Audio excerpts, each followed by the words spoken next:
Welcome to Easy Learning. Exercise number 9. It was a lovely river.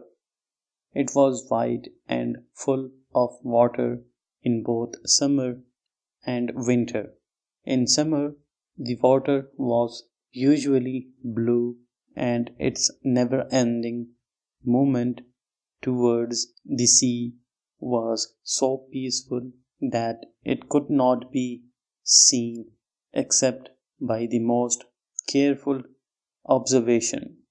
In winter, the water often ran more quickly and the color became blacker, but even so, it continued to be a good river.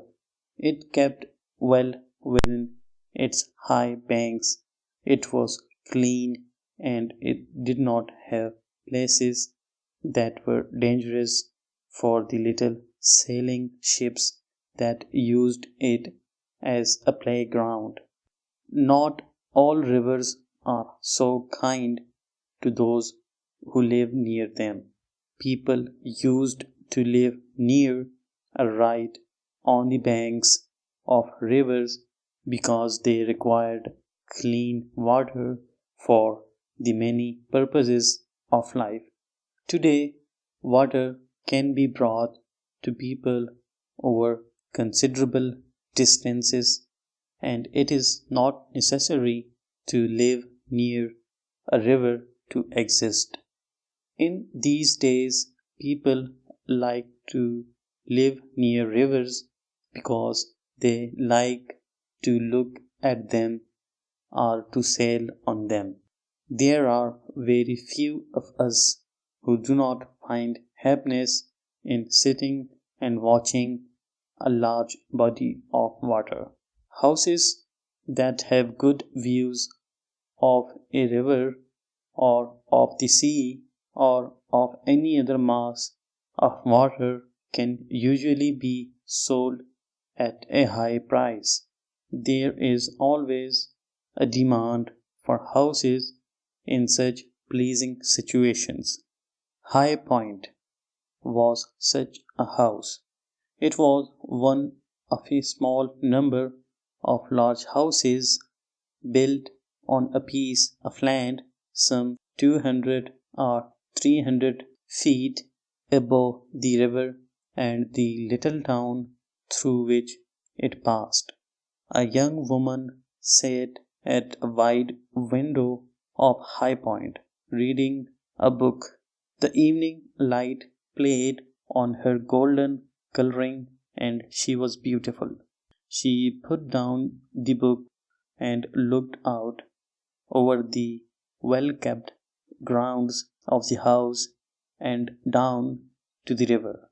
How lovely and peaceful it is here, she thought.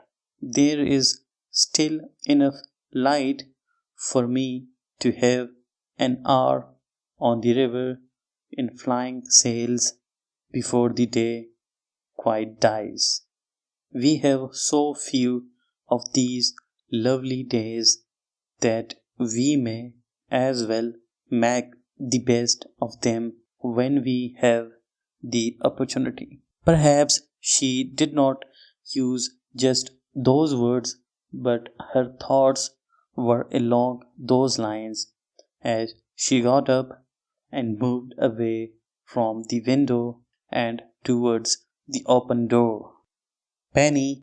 she cried. "Penny!" "Yes," came a distant answer. "What about an hour's sail on the river before we go to bed? It is such a waste to go early to bed on a night like this." As she was speaking, she had run up to her friend's bedroom. Usually, Penny would have come running out of her room very quickly at the thought of going on the river, for she dearly loved sailing, particularly in the evening or early morning when the lights on the water give her wonderful ideas for her watercolor paintings. Young as she was quite an expert in this art. She loved to spend a week or two at High Point, not only because she liked the company of her golden friend, whom she thought was the most beautiful girl she had ever seen, but also because there were wonderful views from the house on all sides. To the south, there were the grounds falling away to the river. From the north were miles and miles of English countryside at its best.